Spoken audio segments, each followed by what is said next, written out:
Yo, what's good, YouTube? This is Jay from Ncaa, and this is the week where we add new prospects to the board. I'm only going to do this twice during the year. So Travis Novak, a guy that I found. Remember, I told you I'm not going to go after anybody that's above my prestige. So 3-star prospects and below are the guys that I'm going to target. So Travis Novak is going to be our first guy we add to the board. So he's a guard out of Maryland, and he's got 82 pass block, 90 acceleration, 83 run block, 80 impact block. So he's an all-around guard, and look at him, +8 overall. He is definitely a diamond in the rough. So we're going to put a lot of points on him. I don't know how many yet, but let's look at the rest of our prospects that we added. Adam Nunez, he's an outside linebacker, 78 overall. So I'm finding these diamonds. This one's out of South Carolina, 6'4", 224, 86 tackling, and that's something that is very, very valuable, especially since we don't switch on defense. You need the computer to make tackles, and I mean, it doesn't matter that his speed's at 80. If he can make the tackle, he's gonna get it done, because I mean, he's got 77 power and finesse moves, which is pretty solid. That means he's an all-around player. And then he's got 74 block shed and 71 zone. So if we wanted to, we can drop him back in the zone, but he looks like a pass rusher. I mean, he just has the makeup of a pass rusher, especially with that 87 excel, 77 power and finesse. He can get around the edge. 80 speed for this guy, 94 excel. Sean Washington out of Arkansas, the 46 outside linebacker. And he's kind of an all-around guy too, but he has a lower tackle rating. But also his man coverage and zone coverage are actually higher than Nunez's. So this might be a guy that we can possibly use in coverage. I'm not really sure, but I mean, he looks like he can be kind of the center of our defense. And especially next year, we're going to need a guy that can play next to Red Johnson. Red Johnson's got 88 speed. So we need somebody that can cover as well. He looks like he has pretty good cover skills. So he's a guy to keep an eye on. So let's look at the rest of our prospects though. So Patrick Tochi, it looks like we're in first for him. Joshua Wesselman as well, but Jamil Aziz. So we're actually 1,600 points behind. I do have one unlock on the year, but I don't think I'm going to use it on him because I'm 1,600 behind. The likelihood that I'm going to get at least catch up to him is very, very slim. So I'm just going to remove him from the board. Ramey McGraw, we're in second for him, 565 behind, and this was the guy that we did want, so we're still in the hunt for him. Jack Kleck, number 1 on his board. Griffin Reedy, we're actually second on his, and we're pretty close, so 58%, so we got a lot of time with him. Ronnie Smith, we're first on his. But Raekwon Shanahan, this is an interesting one. So we're behind 1,800 points, 410 points put on him. I don't think we have any chance at him, so I'm going to remove him from the board, free up some points. And another one, Justin Jones. So we're 1,600 behind with 93% lock. We have no chance. So now we freed up enough points to possibly put on these new recruits. And then another one, Eric Johnson. So this was the guy that we didn't want because he had some pretty good athletic skills, 90 acceleration, only 75 speed, but it doesn't look like we're going to be in the hunt for him. So we got to remove him too. So let's look at the rest of the guys we added here. So look at the bottom here. So we're trying to add a little bit of speed. So Yusuf Huffman, a receiver, 96 speed, doesn't have many receiving attributes that are really standing out except route running, but his catching has 61. So I don't know if I'm going to put points on him. And then Brandon Martinez, we're down 1,000. So hopefully we make the cut so we carry this into the offseason, because this is a guy I really want. Brandon Martinez, I mean, he's definitely going to be one of the top guys coming to our school. So let's actually put 700 on Novak. Let's actually make sure we offer him a scholarship. Adam Nunez as well, 78 overall, and then Sean Washington, 74 overall. Let's make sure we put some pretty good numbers on both of them. Number 20 in the nation. They're 2-1 at this point, and we're gonna be on the road. So let's get into it, man. But look at Kirk Herbstreit picking Oregon. So he's actually picking the upset in this one. We're number 14 in the nation now. They're number 20. So let's hop into it. Let's go. So starting out this game, Oregon, you know they're going to have that high-powered offense. So here they go, starting this drive out with a quick screen that time. So facing a 3rd and 2 this time, giving it to Dykes, and he slips a tackle. We had a chance to maybe stop him before the first down marker, but he gets the 11 yards for the first down. So Burmeister gives the ball the next play to Dykes. Another mean stiff arm on that one, but this time Lurch runs him down. So now Burmeister drops back to pass, trying to run, and he gives another stiff arm. I mean, these stiff arms are killing us so far, but we do smack them and stop them before the first down marker, and they end up settling for the field goal. But look at this. The Big 12 is turning upside down. Texas upsets Oklahoma, and I mean, there's a lot of things going on in the Big 12. A lot of early upsets, a lot of teams losing to teams they shouldn't. So this is going to be an interesting year, to say the least, in our conference. But we got things to handle here. So here we go, back out on offense to start this game. Albert Vick is going to find Ben Miller, and he's going to put on a juke move on the corner, and he's going to get a block on the outside from Eddie McRae. And he's only got like 81 speed, so he only gets up to about the 5-yard line. But a couple of plays later, giving it to Jimmy Ward on the handoff up the middle for the touchdown. And Jimmy Ward he pretty much just cleans up all of Alex Brown's touchdowns. But look at this. Like I said, Houston upsets Kansas State. So 2 teams already going down in conference play early in the season, and teams we thought were going to be there in the end. Looks like it's going to be a new regime in the Big 12. We'll have to see. So back to the action. Braxton Burmeister gets the carry that time, and this time giving it to Dykes on the counter, and a missed tackle that time by Josh Dunbar, and man, Dykes is going to break that one for the touchdown, and that's going to be a 3-point lead here in the first quarter for the Oregon Ducks. So here's Marquette back out on offense, giving the ball to Alex Brown as Albert Vick for the nice 12-yard carry on that one. So now facing a 1st and 10, 2.5 minutes left in the first quarter. Albert Vick's rolling out to the right, sees nobody, he's going to run for almost 10 yards on that one, almost to the first down marker. So facing a 3rd and 1 this time, Alex Brown finds a running lane up the middle and gets the first down. So now 2nd and goal here, giving it to Jamel Cooley, and he gets smacked right before the end zone. He could have walked in there. So now facing a 3rd and goal, they send a blitz, and that time the center pretty much just whiffs on the defensive tackle, and he gets in for the sack. So now we have to settle for the field goal on this drive. So now it's a 10-10 game early on in this game, and here we go. We got to stop this running game because we know Dykes is pretty much doing what he wanted. So is Burmeister. He's just running at any opportunity, but this time he's finding Davis on the outside, burning Anthony Jeter as Daywood Davis for the 40-yard reception, and that's the only downfall to Anthony Jeter. He gets turnovers, it seems like, but then he gets burnt on a lot of plays, and that's going to be alarming for us going forward, especially with these athletic teams in the Big 12, as Vince Cohen gets a big hit that time on Leonard Phillips, and he stops him before getting into the end zone. So we do get them to settle for 3 points on that one. So now Albert Vick leads this offense back out on the field, this time finding Jamel Cooley, getting up past the 50-yard line. So facing a 1st and 10,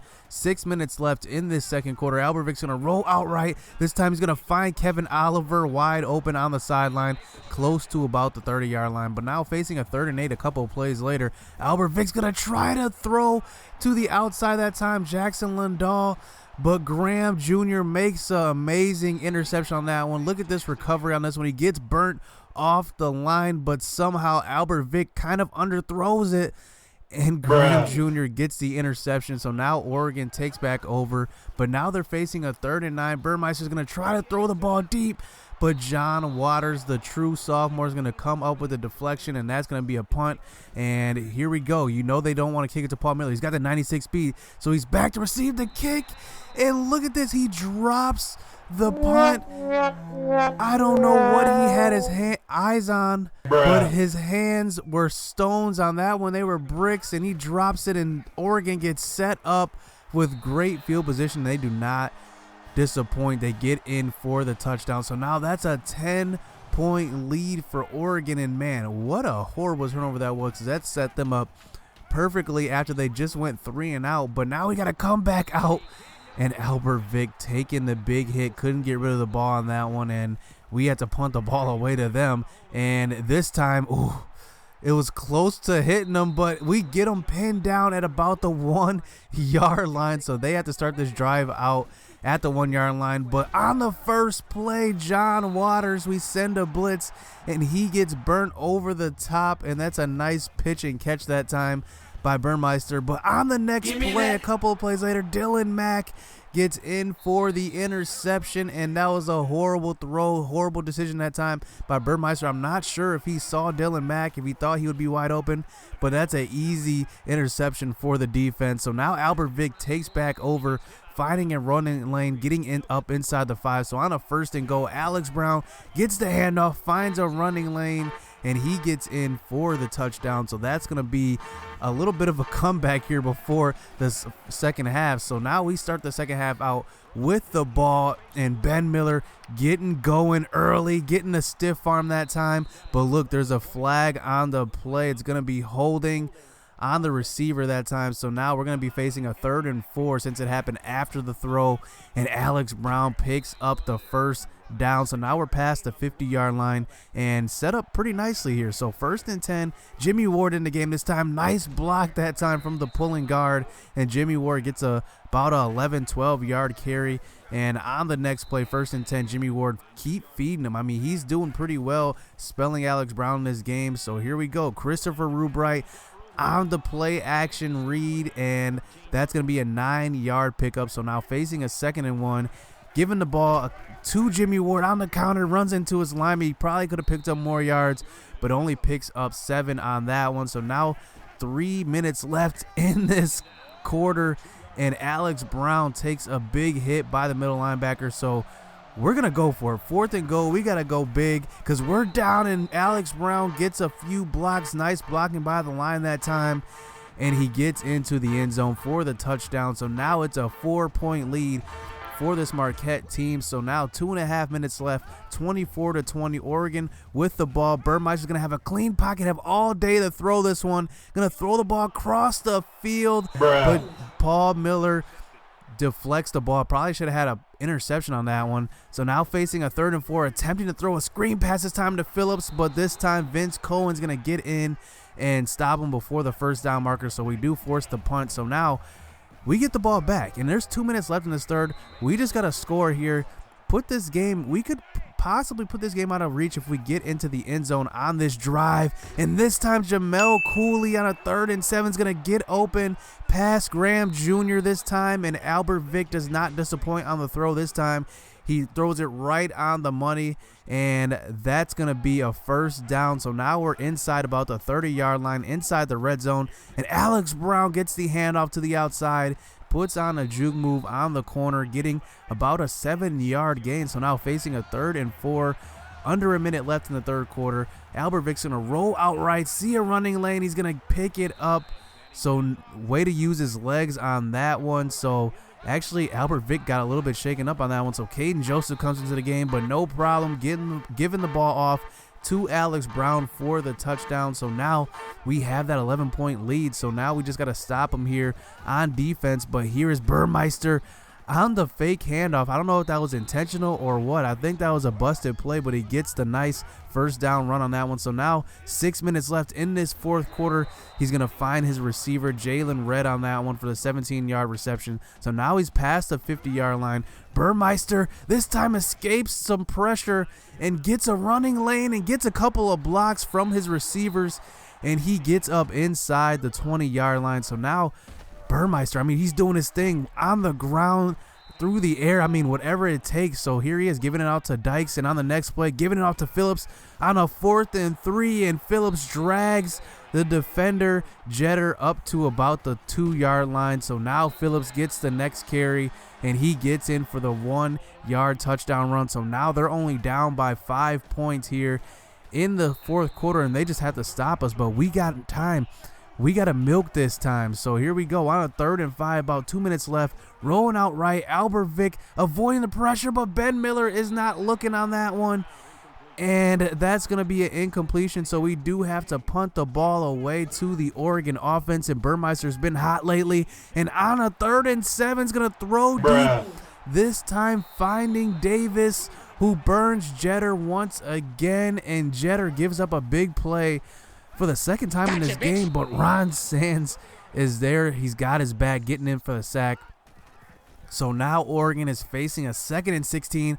But this time Dykes is getting it done through the air, this time getting the catch for the 20-yard reception. And after losing 6 yards on the sack, they get it right back with the 20-yard reception. But on the next play, couple of plays later, man, Phillips, I just straight up whiffed in the hole on that one. Vince Cohen can't come up with a tackle. So now there's 50 seconds left. Can we drive down the field and win this game? Eddie McCray gets the 9-yard reception that time from Albert Vick. So now facing a 1st and 10, Albert Vick out of the shotgun, gets the snap, rolls out right, but this time Jackson Lindahl is going to get open, and he's going to have a running lane, and he's going to run up for a 36-yard reception that time. So now 14 seconds left in this 4th quarter, just trying to get it closer to field goal range, and Albert Vick does just that, gets the 12-yard rush, and we attempt the field goal at the end of the 4th quarter, and this one's going into overtime. We tie the game up, so now to the start overtime, we had to start with the ball. So here we go. We have to start at the 25-yard line.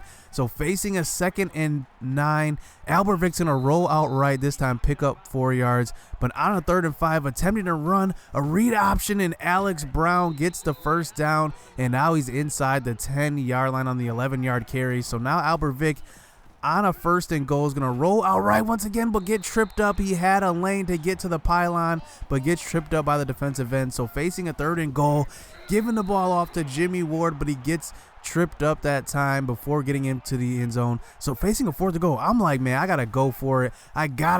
And we run a rub route, and Jamel Cooley gets open for the touchdown. They send a blitz in man coverage, and Jamel Cooley finds the back of the end zone. Nice throw that time by Albert Vick, nice and accurate. So now Oregon has a chance to come back out on offense. But on the first play, Burmeister finds McNeil, and man, we thought we were on a high after that 4th down try.